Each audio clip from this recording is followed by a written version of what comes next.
Bueno, estamos ya ahora en la última sesión. Vamos a continuar con la explicación de los tipos de texto o también llamados secuencias textuales. Estos se conocen como los tipos de texto o las secuencias textuales.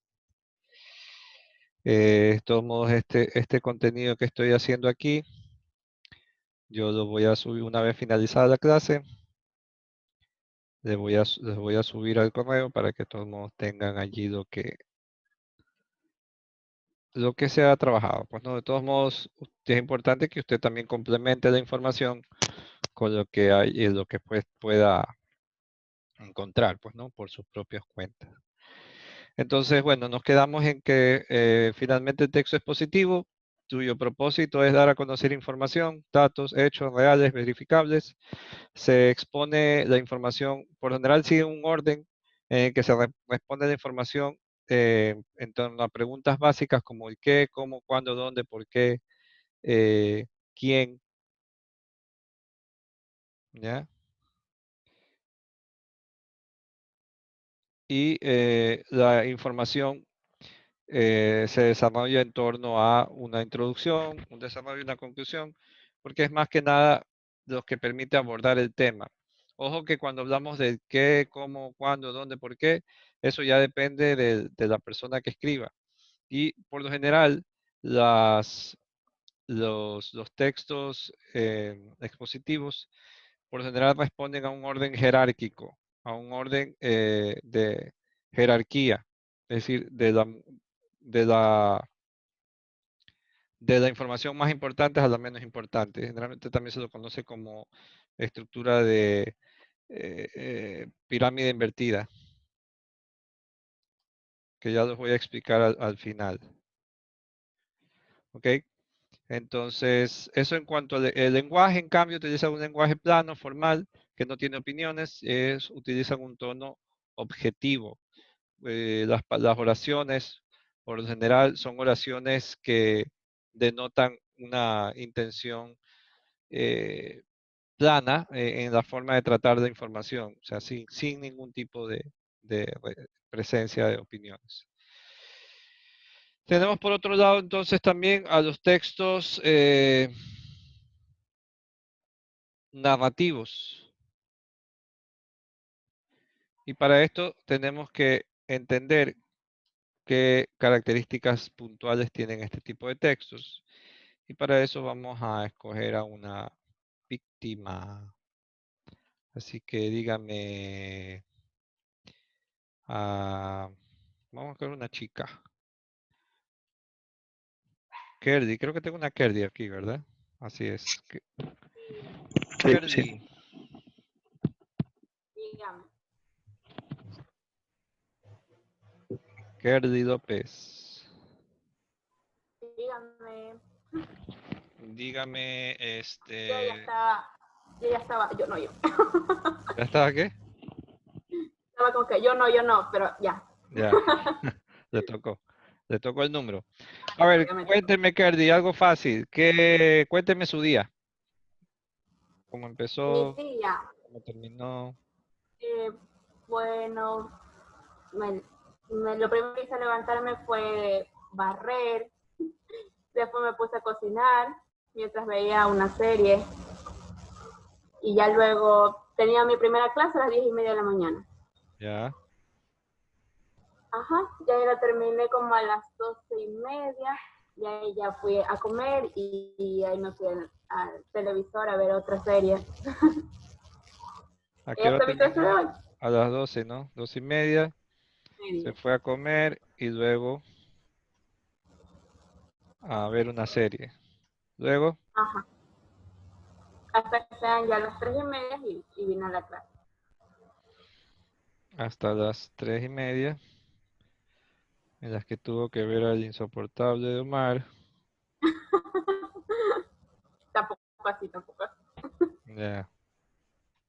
Ok. Ya. Eh, a los demás, ¿cuál ha sido la intención de pedirle a Kerdy que me contara su día? ¿Qué ha hecho Kerdy? necesitábamos tener algo narrativo, una forma de, no sé, digamos, una secuencia de acontecimientos. Bien. Es decir, su intención era, o la intención que persigue este texto es técnicamente contarnos un hecho. En este caso el hecho es el día de Kerdy y que nos dijera cómo se desenvolvió ese día. En este caso, este, esta narración sigue un orden que nosotros podríamos llamar cronológico. ¿Por qué? Porque los hechos se dieron en orden, pues no, de manera que eh, en la mañana,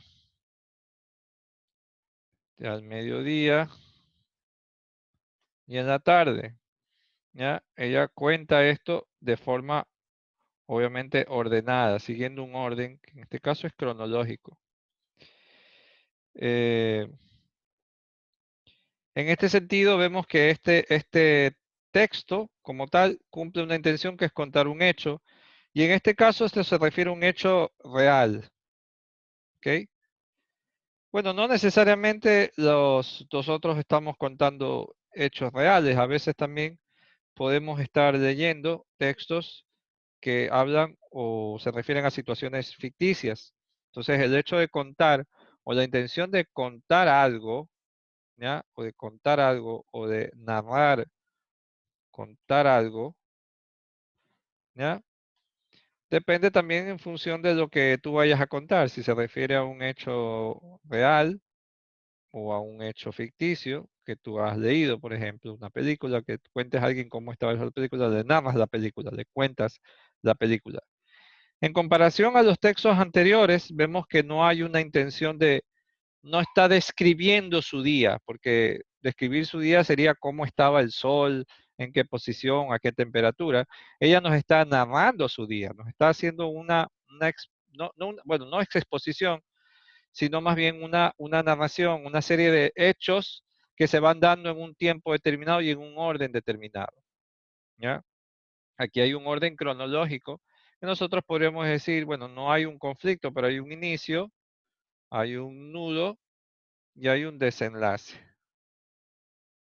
O sea, no necesariamente los hechos suceden o implican, perdón, un evento problemático, pues no, pero hay un orden en este caso. Entonces, y podríamos decir que hay una especie de protagonismo aquí en esta narración.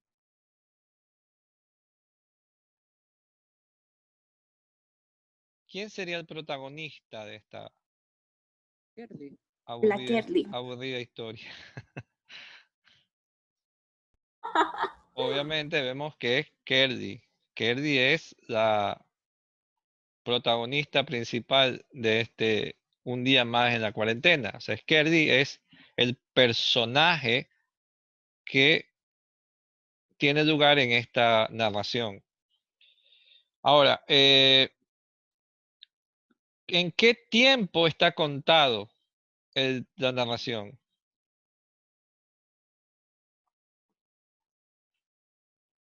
¿Hay alguna característica en torno al tiempo que sea relevante contar?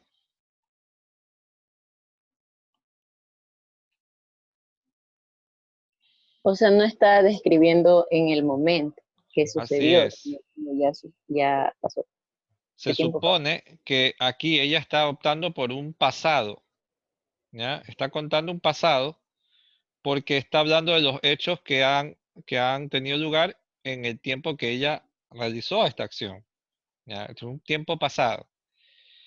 Eh, y en este caso, en este tiempo que ella está contando las cosas, tenemos que tomar en cuenta que aparte del orden o aparte de la intención y del protagonismo, el lenguaje que utiliza Kerdy no es un lenguaje que podríamos considerar difícil, ¿verdad? Es un lenguaje ¿En qué nivel lo podríamos ubicar dentro de los registros? Formal. Sí, es un lenguaje formal, estándar. Ella está a dar a conocer información. Pero, ok, en este caso, Kerdy nos está contando algo. Pero de pronto yo quiero, bueno, voy a maquillar esto. Y Kerdy despertó con los primeros rayos del sol. ¿Ves? ¿Ya? Que atravesaban la ventana. Al hacerlo,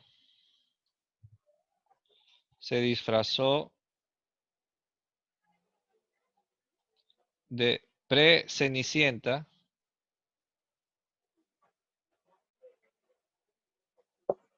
Digo pre porque antes de ser Cenicienta fue una empleada. Se disfrazó de pre-Cenicienta para hacer las tareas de su pequeño castillo. Ella está ¿Ya? hablando retóricamente. Fue la Esperancita. Así es, la querida Esperancita. ¿Ya? Luego se preparó unos manjares, un pan con queso, unos manjares mientras se deleitaba con la caja boba antes de su clase. ¿Ya? Vemos que en este caso, a ver, ha cambiado el lenguaje, ¿verdad? Ha cambiado el lenguaje, ahora ya no estoy hablando en un lenguaje estándar, ha cambiado el lenguaje, pero el orden cronológico se mantiene. ¿Ya? En este caso ella cambió el lenguaje por un lenguaje culto. ¿Ok? Y aparte del orden de la cuestión del lenguaje, de pronto yo quiero decir que antes de llegar a las 15:30, Kerdy inició su día con los primeros rayos del sol. ¿Qué pasó aquí? Esta parte que estaba aquí, la mandé al inicio. En este sentido, he roto el orden cronológico. ¿Sí se dan cuenta? Porque en vez de contar las cosas en el orden de mañana, mediodía y tarde, hice una referencia a la tarde, la mañana y el mediodía.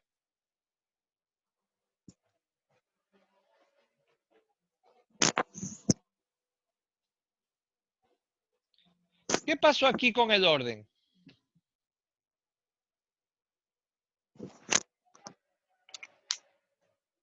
¿Qué le hice al orden?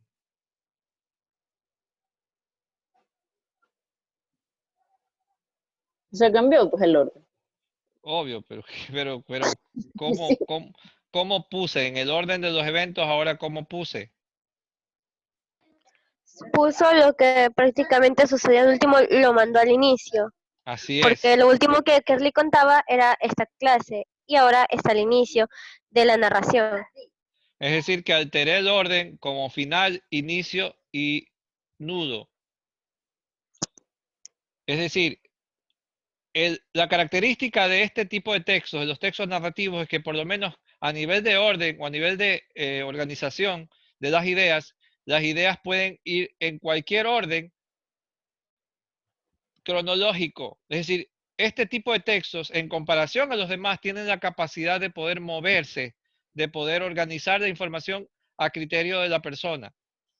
Yo puedo optar por una estructura lineal, cronológica, o una estructura que se llama in media res,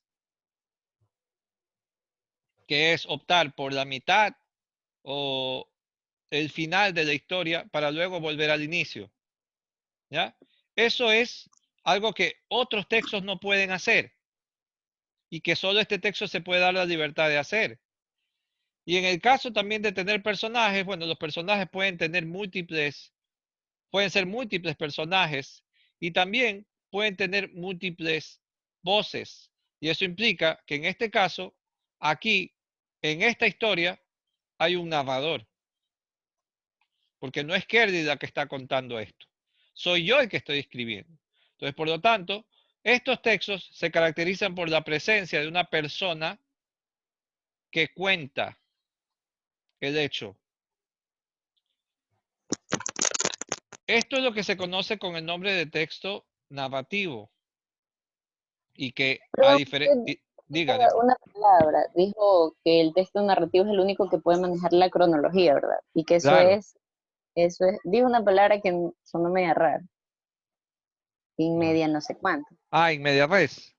Acá Ah, está. ya. La in media res es esa capacidad de poder contar los hechos desde la mitad. Si alguien de ustedes ha leído 100 años de soledad, recuerda que el libro inicia hace algunos años atrás, frente al pelotón del fusilamiento, Aureliano Buendía habría de recordar aquella tarde en que su padre lo llevó a conocer el hielo. Sí. Es decir, la obra empieza por la mitad, en el momento que uno de los personajes está a punto de ser fusilado. No sabemos por qué. Es decir, vemos el conflicto, el hecho conflictivo de la historia y queremos saber por qué. Y de pronto el libro nos lleva al inicio, antes de llevarnos a ese momento. Es decir, a nivel de estructura narrativa, tú puedes optar por cualquier orden para contar tu historia. Y eso, por ejemplo, pasa en diferentes tipos de narración. Puede ser en los cuentos, en las novelas. Sí, como el cuento del suicidio del puente, ahí empieza, en cambio se empieza por el final y luego retrocede al inicio y vuelve al final y de ahí va al medio y vuelve al final, así. Así es. Ese cuento es Eso súper, es parte de la estrategia discursiva del autor. Cómo claro, decide es el organizar. enganche, es Así el es. enganche es para crear el enganche con el lector. Así es. Entonces, eso es parte de una estrategia discursiva.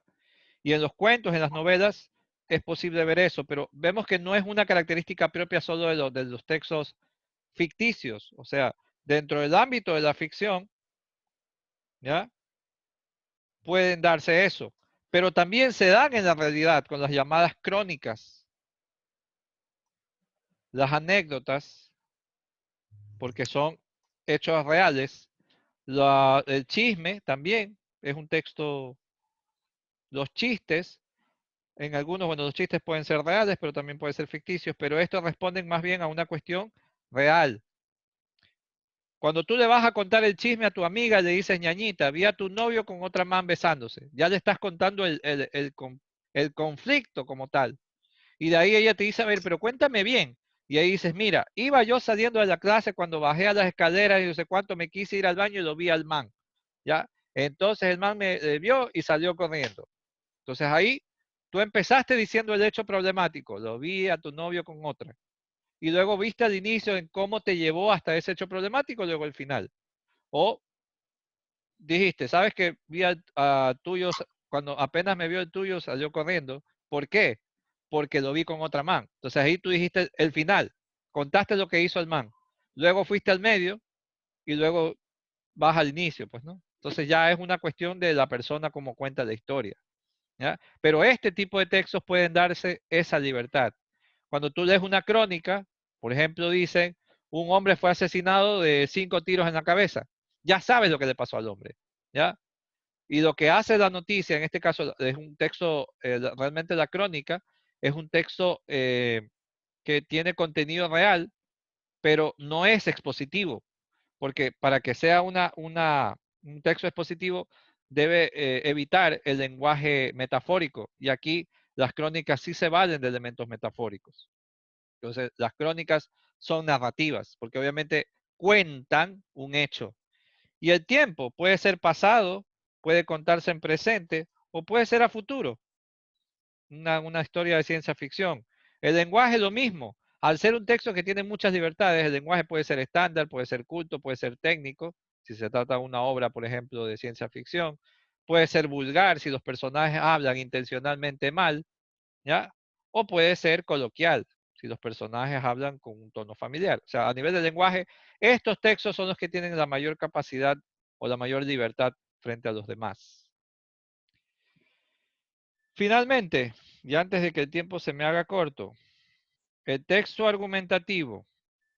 Este texto es uno de los que nos va a tomar más tiempo porque es el más complejo de entender. Pero bueno, básicamente implica comprender una cosa. A ver, cuénteme, a ver, otra persona, ya que él dice salvó.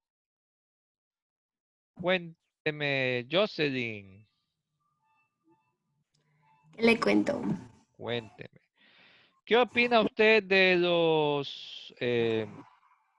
de lo que ha pasado con las autoridades que han golpeado a algunos estudiantes porque han ido a manifestarse por el recorte presupuestario de las universidades? Cuénteme, ¿qué crees? ¿Cuál es tu postura sobre esto? En primer lugar, que está muy mal ¿Qué está que, mal? que las autoridades golpeen de esa forma a los estudiantes. Golpeen de esa forma. Eh, O sea, hay otras formas sí, de golpear. lo siento. Está bien. Para que, miren cómo una palabra cambia, ¿no? Todo. Está mal que las autoridades golpeen de esa forma. O sea, hay otra forma fácil, mejor de golpear. ¿A qué te Ya. refieres con esa forma? Bueno, creo que lo dije mal, que está No, mal no, está que... bien, pero puedes aumentarlo, puedes explicarlo. Está mal que las autoridades golpeen de esa forma. ¿A qué te refieres con forma? con esa forma Violenta violenta. y, y sin respetar la integridad, ¿no? Ya, ¿qué más? ¿Qué más opinas? Ya, que no tienen derecho de hacer eso. Ya, no tienen derechos. ¿Qué, Porque, qué crees que se debió haber hecho entonces? eh, bueno, debieron de haber recortado el presupuesto a los asambleístas, porque, bueno, casi no hacen mucho, entonces eso, y pienso que también deben de la educación para que luego no tengamos ese problema que tiene ahora Lenin diciendo que no hay el texto. Entonces, bueno, para eso necesitamos educarnos mucho, leer mucho, entonces, que deben invertir más en la educación para no ser como él. Ese es mi punto de vista. Ok. ¿Cuál es la intención general a ustedes que están aquí de este texto? ¿Cuál ha sido el propósito de este texto? Dar una opinión. Ok. Esto como tal es eh, la intención, es dar una opinión. ¿Sobre qué?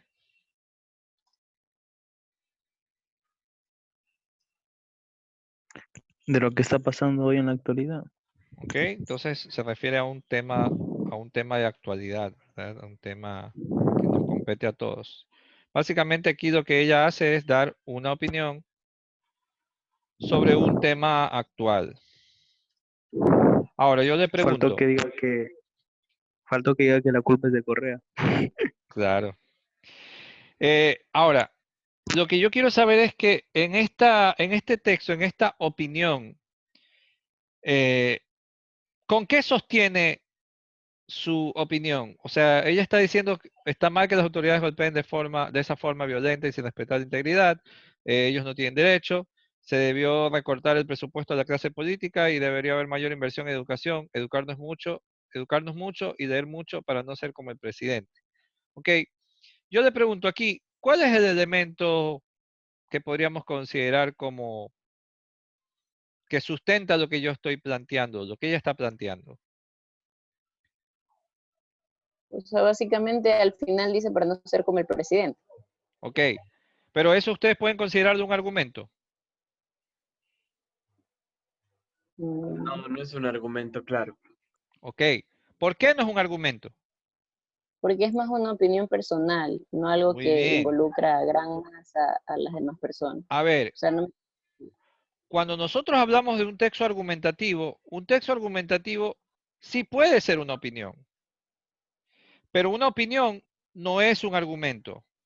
Vamos viendo que las dos cosas son distintas. A ver, toda cosa que yo diga sobre un tema, mi postura o lo que yo intento plantear, mi postura es igual a, carajo, mi postura es igual a una opinión. Mi postura es una opinión, ¿ya? Sobre un tema.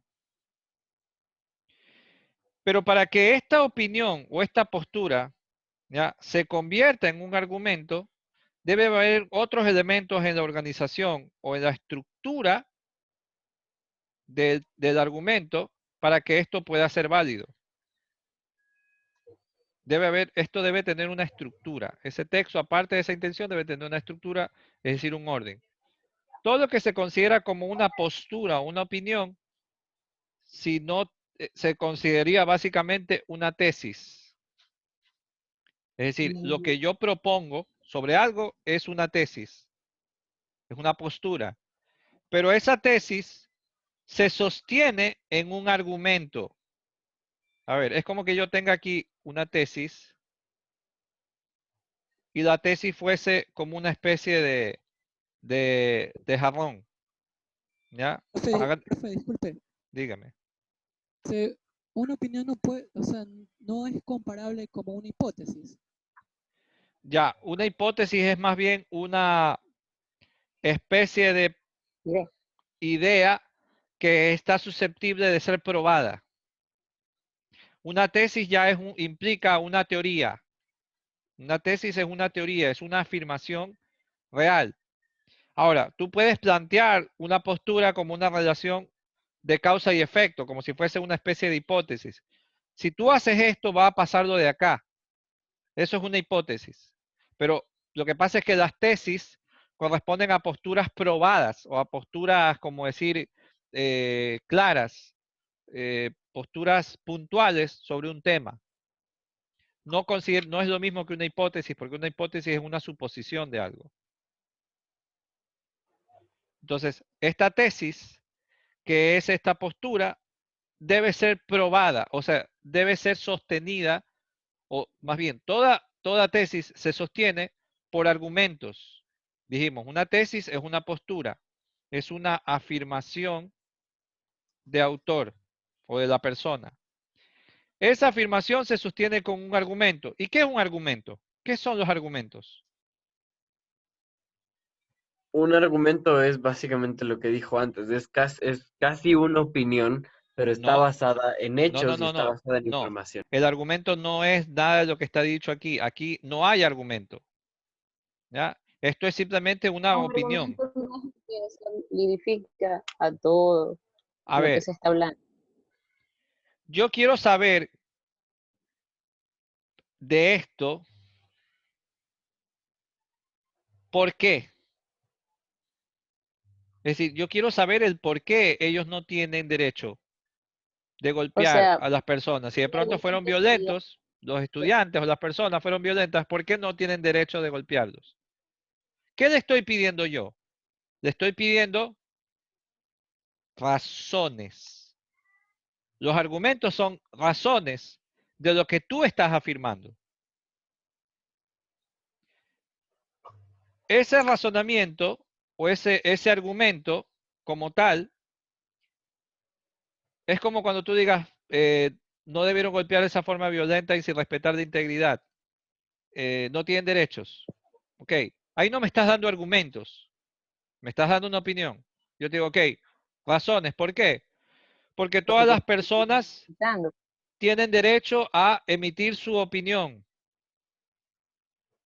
Ok, ella me está dando un argumento, pero aún así ese argumento está como flaco, como que le falta todavía condumio. ¿Ya? Eso es porque al argumento también necesita el sustento, que es básicamente la explicación de las razones con las cuales tú dices. Ese es el sustento. Como cuando tú tienes un año viejo y lo llenas de papel. Para que se queme necesita papel. Si es pura madera, no se te va a quemar o se te va a tardar demasiado. Necesitas el sustento, el relleno con el que tú explicas. Ese es el sustento. Y finalmente, para que esto sea ya mucho más poderoso, necesito un cuarto elemento. ¿Cuál creen que será? Ya, ella explica las razones. Bueno, porque las personas no pueden, a las personas violentarse sus derechos. Porque para eso existe una constitución que nos sostiene a todos. ¿Ok? Pero ahí falta algo. ¿Qué será?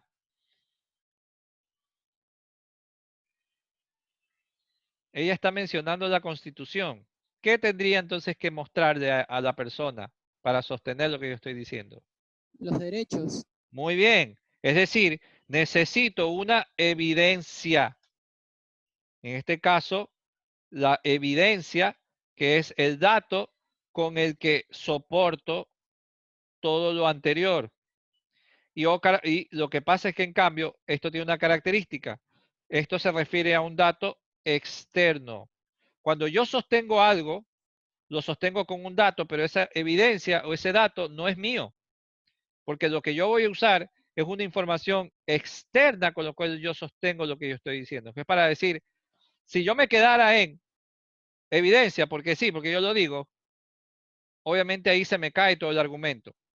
Pero si yo digo, a ver, en el artículo tal de la Constitución, en el párrafo dice tal, ninguna persona puede violentar a otra bajo ninguna circunstancia y todas las personas tienen el derecho a la movilización. Eso es probar un argumento. Todo lo que está dicho aquí está dentro del marco de la opinión, de la postura. Y ojo, cuidado, una opinión sí es un argumento, es argumentativa, pero no es argumento. Es decir, una opinión es un texto argumentativo, pero no es un argumento. ¿Sí ven la diferencia? ¿Ya? Ahora, a nivel de lenguaje, este texto tiene una particularidad. ¿Ustedes consideran que este texto es, o cómo sería? ¿Es objetivo o es subjetivo? Objetivo. Objetivo. Subjetivo. ¿Por qué? Porque ella está hablando desde su punto de vista, porque hay otras personas que no Pero lo eso no toman. ser, no, pues entonces es subjetivo, o dijiste subjetivo. Es subjetivo. Ah, ya. Entonces es subjetivo. ¿Ok? Porque implica un punto de vista. Pero, a ver, ¿qué pasa, por ejemplo, cuando tú le dices a alguien, oye, no comas eso porque te vas a engordar y te vas a morir? O tú eres así, tú tienes esta forma de ser y por eso te va a ir mal en la vida. ¿Ok? Obviamente estoy siendo subjetivo y estoy dándole una opinión a la persona. Pero la persona te va a hacer caso por la forma en la que le estás hablando. No. Probablemente no. Tal vez lo más probable es que no. Y por eso es que a Eso veces, depende, sí, eso, depende, pero, a ver, pero la dígame. mayoría no. Pero Obvio, la claro, la mayoría no, mayoría no, porque obvio. también depende de la importancia que le tenga el receptor al emisor.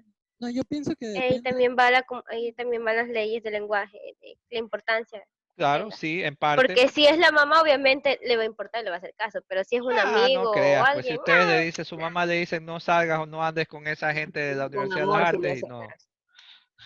pero O es sea, distinto. a nivel, ya, pero hay una cuestión que tiene que ver con el La letra. lenguaje, que es fundamental. Si yo, por ejemplo, les pongo aquí un detalle o les muestro una información y dice, las personas que consumen más de 5 botellas de alcohol, por lo menos en una salida, tienden a perder no sé cuántos millones de neuronas que podrían incidir que la persona en algún momento desarrolle problemas de Alzheimer. Es que eso sí está comprobado científicamente. Ah, ok, muy bien. Ese dato que yo estoy usando entonces es un dato objetivo, ¿verdad? Sí. ¿Ok? Es un dato externo. Pero ese dato externo, en este sentido, no está siendo usado con un propósito de que te informes, sino de que te convenzas. ¿Por qué? Porque el objetivo de un argumento es convencer. Pero para convencer puede valerse de dos formas. De una manera subjetiva, apelando a las cuestiones más bien emocionales, mientras que convencer ya es una cuestión que tiene que ver con cuestiones racionales.